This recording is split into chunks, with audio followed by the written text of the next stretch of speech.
এমন কোনো মানুষ আছেন এই সংসারে যার অসুখ করে না? প্রত্যেক মানুষ কখনো না কখনো অবশ্যই অসুস্থ হয়েছে। তার এই শরীর রোগের শিকার অবশ্যই হয়েছে। এবারে দেখুন, এই রোগ আসে, আবার এই রোগ চলেও যায়, কিন্তু সেই রোগ আমাদের কষ্ট দিতে কেন সক্ষম হয়? কারণ হলো স্বচ্ছতা। যদি এই স্বচ্ছতা শরীরে না থাকে, তাহলে মানুষকে শারীরিক কষ্ট পেতেই হবে। ঠিক সেইভাবেই অত্যন্ত প্রয়োজনীয় হলো এই স্বচ্ছতা যেন মনেও থাকে। যদি এই স্বচ্ছতা মনে না থাকে, তাহলে মানুষ চারিত্রিকভাবে কষ্ট সহ্য করেন। এবারে নিবারণ কি হতে পারে? বড়ই সহজ এর উপশম। যদি রোগ শরীরে হয়, তাহলে সর্বপ্রথম স্বচ্ছতা বজায় রাখতে শিখুন। এই শরীরকে পরিষ্কার রাখতে শিখুন। বিচক্ষণতার সাথে এই রোগের সম্মুখীন হন। ভয় পাওয়ার কোনো দরকার নেই। ব্যায়াম করতে থাকুন, সব ঠিক হয়ে যাবে। সেইভাবেই যদি এই অসুখ মনে হয়, তাহলে কি করা যায়? সর্বপ্রথম তার আধারের উপরে নজর দিন। আপনার এই আধারই হলো আপনার আহার। যা আপনি আহার করবেন, সেরকমই মানুষ হয়ে উঠবেন। সেইভাবেই আপনি যেরকম ভাবেন, সেরকমই মানুষ হয়ে উঠবেন। সেই জন্য নিজের ভাবনাকে শুভ করুন, নিজের দৃষ্টিভঙ্গিকে শুভ করে তুলুন। সবকিছু সঠিক হবে। আপনার আমার সবার মধ্যেই এক রাক্ষস বাস করে। তার সম্মুখীন হন, তাকে পরাস্ত করুন। তাহলে এই রোগ সে শরীরেই হোক বা মনের মধ্যে, যদি সঠিক সময় তাকে আটকানো না যায়, তাহলে যে কোনো সময় তা মহামারীর রূপ ধারণ করবে। সেই জন্য সাবধানে থাকুন, সুস্থ থাকুন। একজন মানুষ অন্য মানুষের সাথে শত্রুতা করে বসেন, দুজন ঘনিষ্ঠ বন্ধু। এমনও এক সময় আসতে পারে যখন এনারা একে অপরের শত্রু হয়ে ওঠেন। এর অনেকগুলো কারণ হতে পারে, কিন্তু মূল কারণ হলো আলোচনা। আগে হ্যাঁ, আপনি যদি কারোর বিষয়ে আলোচনা করেন, তাহলে সে আপনার শত্রু হয়ে যেতে পারে। এবার মনে একটা প্রশ্ন আসতে পারে যে এইটা কিভাবে সম্ভব হতে পারে? আলোচনা, এটা তো অত্যন্ত জরুরি। যদি আমি নিজের বন্ধুর খারাপ কাজের বিষয়ে আলোচনাই না করি, তাহলে সে শুধরবে কি করে? এ কথা সত্যি যে আলোচনা আবশ্যক, কিন্তু তার থেকেও বেশি গুরুত্বপূর্ণ এবং আবশ্যক হলো আপনার এই সিদ্ধান্ত। সিদ্ধান্ত এটাই যে আপনার এই আলোচনা কোন স্থানে করবেন। যদি এটা সবার সামনে করবেন ভাবেন, তাহলে তা অপমানও হয়ে যেতে পারে। যদি এটা আলাদাভাবে করেন, তাহলে তা পরামর্শ হয়ে যায়। অপমান কেউ স্বীকার করতে পারেন না, কিন্তু পরামর্শ সকলের ভালো লাগে। তাহলে যদি আপন কারোর জন্য ভালো কিছু চান, কাউকে শুধরে দিতে চান, আর আপনার মনে হয় আলোচনা আবশ্যক, তাহলে সর্বপ্রথম সময়, পরিস্থিতি আর স্থানের কথা মনে রাখবেন। নয়তো এই আলোচনা আপনাকে খুব ভোগাতে পারে। কোনো ব্যক্তির নির্মাণ হয় কিভাবে?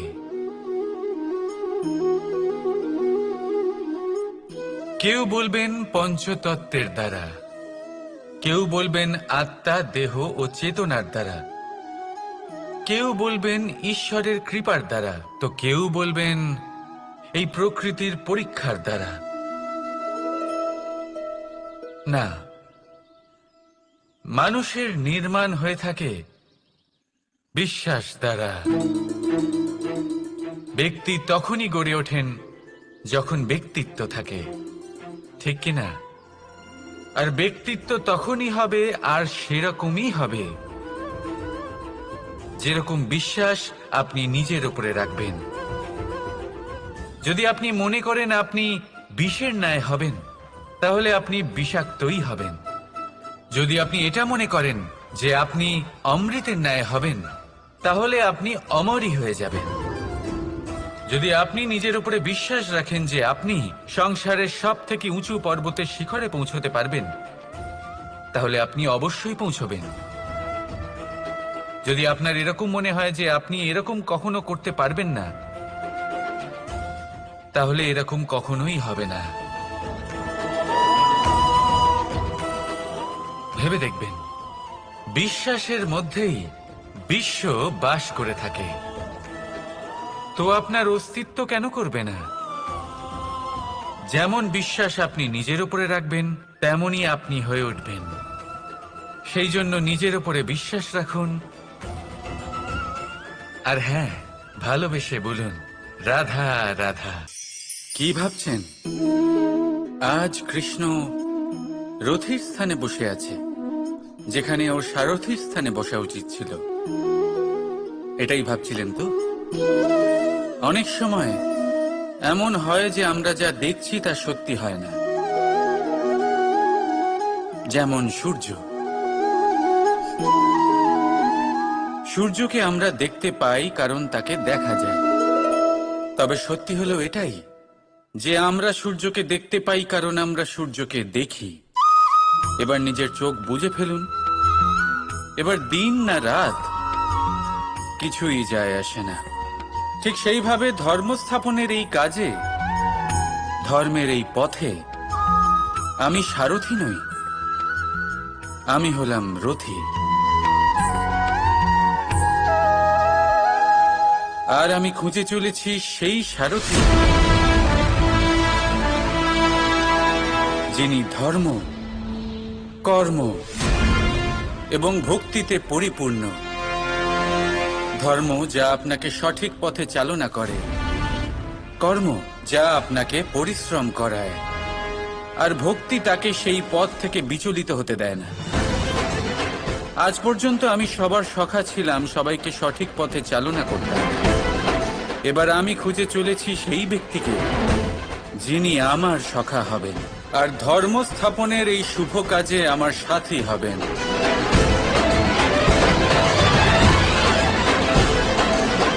বন্দে কর্মা, বন্দে ধর্মা, রাধা রাধা। দাদা আমাকে সব সময় জিজ্ঞাসা করেন যে কানাই, তোমার এই মুখের হাসি, তোমার মুখে সব সময় কেন থাকে, কিভাবে থাকে? সামনে শত্রুপক্ষকে দেখেও ধৈর্য হারাও না, কেউ তোমার নিন্দে করলেও তার সাথে ঝগড়া করো না, কেউ তোমার বিষয় খারাপ ভাবলেও তাকে ঘৃণা করো না। কিভাবে আর কেন করো? আপনার মনেও নিশ্চয়ই এই প্রশ্ন আসে। এবারে বলি এর উত্তর অত্যন্ত সরল। একসাথে কেন খোলে, একসাথে কেন ঘুমোয়, একসাথে কেন কাঁদে? আজীবন কোনো এক মানুষের সাথে সম্পর্ক রাখা অবশ্যই। কখনো দেখেছেন গরু আর তার বাচ্চাকে কিভাবে সে তার মায়ের দুগ্ধ পান করে? সুখে থাকে কারণ ও জানে যে ওর মা এই দুগ্ধরূপী অমৃত ওকে খাওয়াতেই থাকবে। ও জানে যে এই সময় শুধু ওর জন্য, যাতে ও নিজের মায়ের এই দুগ্ধরূপী প্রসাদ গ্রহণ করতে পারে, আর সেই জন্য ও সুখে থাকে। সেইভাবেই এই জীবন হলো ভালোবাসা। এতই ছোট হলো এই জীবন যে ভালোবাসার জন্য কম পড়ে যায়। ঘৃণা করে কেন সময় নষ্ট করব? আমি এটাই করি, আপনিও এটাই করুন। ভালোবাসুন, সবার মধ্যে ভালোবাসা ছড়ানার এই ভালোবাসার সাথেই বলুন রাধা রাধা। যুদ্ধ। আমরা সবসময় আমাদের জীবনের প্রত্যেকটা যুদ্ধ জয় করতে চাই। এমন কোনো যুদ্ধ নেই যা আমরা হারতে চাই। কিন্তু যুদ্ধ জয় করার জন্য সবসময় আক্রমণ করা বা শত্রুর সামনে গিয়ে দাঁড়িয়ে পড়া, তা কিন্তু সঠিক পদ্ধতি নয়। আর এটা যে সবসময় জয় এনে দেবে তাও নয়। জেতেন তিনি যিনি আগে শান্ত হয়ে শত্রুকে দেখেন, বোঝার চেষ্টা করেন, পরখ করেন, তার শক্তির সম্পর্কে অনুমান করেন, পরিকল্পনা করেন, আর তারপর বিবেক দিয়ে তার সম্মুখীন হন। কারণ শত্রু যে কেউ হতে পারে। শত্রু একজন মহাযোদ্ধা হতে পারে, আবার হতে পারে এক মহা ব্যাধিও। যদি যোদ্ধা হয় তাহলে তার শক্তিকে বুঝুন, তার দুর্বলতা বুঝুন, আর যদি ব্যাধি হয় তাহলে তার ছড়ানোর কারণ বুঝুন, আর তারপর সেই কারণের ওপর প্রহার করুন। রোগ মুক্ত হয়ে যাবে আর তাকে পরাস্ত করা অত্যন্ত সহজ হয়ে যাবে। মনে রাখবেন, প্রত্যেক যুদ্ধ কিন্তু সীমান্তে লড়া হয় না, কিছু যুদ্ধ এমনও হয় যাতে ঘরে বসে জয়লাভ করা সম্ভব। তাহলে আপনিও এই যুদ্ধ জিতুন আর আমার সাথে ভালোবেসে বলুন রাধা রাধা। বর্ণমালার সব থেকে প্রথম অক্ষর হলো ক। হয়তো সেই জন্যই এই জীবনের, এই সংসারের সব থেকে প্রথম এবং গুরুত্বপূর্ণ জিনিস হলো কর্ম। এবার এই কর্ম আসলে কি? জন্মগ্রহণ থেকে মৃত্যু পর্যন্ত এই জীবনকালে মানুষ যা কিছু করে থাকেন সেটাই হলো ওনার কর্ম। এটা যা কিছু হতে পারে, দয়া করে দান করা ভিক্ষা, আবার ছলনা করার বাসনা নিয়ে বলা কোনো মিথ্যা। এবার একটা মানুষের কর্ম সমগ্র মানব জাতির প্রারব্ধ নির্ধারিত করতে পারে। এতটাই শক্তি থাকে এই কর্মে। যদি কথা বলা হয় ধর্ম স্থাপনের সারথীর, তাহলে তার সব থেকে গুরুত্বপূর্ণ গুণ হলো তার কর্ম। সেই জন্য আমি খুঁজে চলেছি এমন একজন ব্যক্তি যিনি শুধু বীর নন, যিনি কর্মবীর। কারণ এই রথের দড়ি হোক বা সংসারের আশা, এই দুটোই তিনি সামলাতে পারবেন। এবার এটাই দেখতে হবে এই স্বয়ম্বরে এমন কোন ব্যক্তি আছেন যিনি নিজের এই কর্মকে পূর্ণ নিষ্ঠার সাথে পালন করতে পারেন। আসুন আমার সাথে ভালোবেসে বলুন রাধা রাধা। পলায়ন করা অর্থাৎ পালিয়ে যাওয়া, কোনো পরিস্থিতি বা বিপদের থেকে মুখ ঘুরিয়ে পালিয়ে যাওয়া। অনেক সময় আমরা জীবনে এটা করে থাকি, অনেক সময় সেটা উচিত, কারণ সব থেকে শ্রেষ্ঠ যুদ্ধ হলো সেটাই যা কখনো লড়াই হয়নি। কিন্তু যদি আপনার পালিয়ে যাওয়ার ফলে এদিকে পাপ বৃদ্ধি পেতে থাকে, তাহলে সেই পলায়ন হলো অনুচিত। সেখানে যুদ্ধ করা অতি আবশ্যক হয়ে ওঠে। শান্তি সবাই চান, শান্তি হলো সর্বশ্রেষ্ঠ। আর কখনো কখনো এই শান্তিকে বজায় রাখার জন্য মহাযুদ্ধ লড়তে হতে পারে। যদি আপনি পলায়ন করেন নিজের স্বার্থের থেকে, তাহলে উচিত কাজ, বরং শ্রেষ্ঠ। কিন্তু যদি আপনি পলায়ন করেন ধর্ম স্থাপনার কাজ থেকে, তা উচিত নয়। এই সংসারের ভাগ্যের মঙ্গলের জন্য অনেক সময় অনিমন্ত্রিত স্বয়ম্বরে যেতে হয়, কারণ ধর্ম স্থাপনার এই কাজ পলায়ন করে নয়, কর্মের পালন করে করতে হয়। তাহলে পলায়ন করুন স্বার্থের থেকে, কুকর্মের থেকে, কুচিন্তার থেকে, অহংকার থেকে, আর পালন করুন ধর্মের, পালন করুন কর্মের। বন্দে ধর্মা, বন্দে কর্মা। রাধা রাধা। প্রতিজ্ঞা ছোট একটা শব্দ, কিন্তু এর মধ্যে শক্তি অনেক থাকে।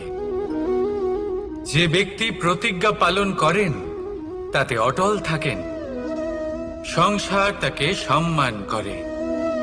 আর যে ব্যক্তি এটা করতে পারেন না, তিনি বদনামের ভাগীদার হয়ে যান। এবার এটা আমরা সবাই জানি, কিন্তু দেখুন এই প্রতিজ্ঞার পালন কি যে কোনো পরিস্থিতিতে, সেই যাই হোক না কেন, করা উচিত? অর্থাৎ সংসার এদিক থেকে ওদিক হয়ে যাক, কিন্তু আমি আমার প্রতিজ্ঞায় অটল থাকব, এটা কি উচিত? এবার এটা আমরা বুঝবো একটা উদাহরণের দ্বারা। ধরুন আপনি আজ একটা প্রতিজ্ঞা নিলেন, বনের একটা সিংহকে আপনি রক্ষা করবেন। এ তো খুব ভালো কথা যে আপনি কারোর প্রাণ রক্ষা করবেন। আপনি শিকারীর হাত থেকে ওকে রক্ষা করবেন, ওকে বিপদের হাত থেকে রক্ষা করবেন। এতে প্রকৃতির ভারসাম্য বজায় থাকবে। কিন্তু যদি এই সিংহ নির্দোষদের ওপর আক্রমণ করে, তখনও কি এর প্রাণ রক্ষা করা উচিত হবে? তখনও কি নিজের প্রতিজ্ঞায় অটল থাকা উচিত হবে? না, কারণ তখন এটা পাপে পরিণত হবে। কোন রকম প্রতিজ্ঞা, কোন রকম প্রতিশ্রুতি যদি এই প্রকৃতির ধ্বংসতে সহায়ক হয়, যদি ভারসাম্য নষ্ট হয়, তাকে ওখানেই ভেঙে দেওয়া উচিত। আর এটা আপনাকে শিখতেই হবে। সময়ের সাথে আপনাকে বদলাতে হবেই, কারণ যিনি সময়ের সাথে বদলান না সেই প্রকৃতি তার ব্যক্তিত্ব বদলে দেন। মনে রাখবেন, সেটাই হলো প্রতিজ্ঞা, সেটাই হলো প্রতিশ্রুতি যা এই সংসারের মঙ্গল করে। নয়তো সেটা হলো পাপ, যে পাপের শাস্তি প্রকৃতি আপনাকে অবশ্যই দেবে।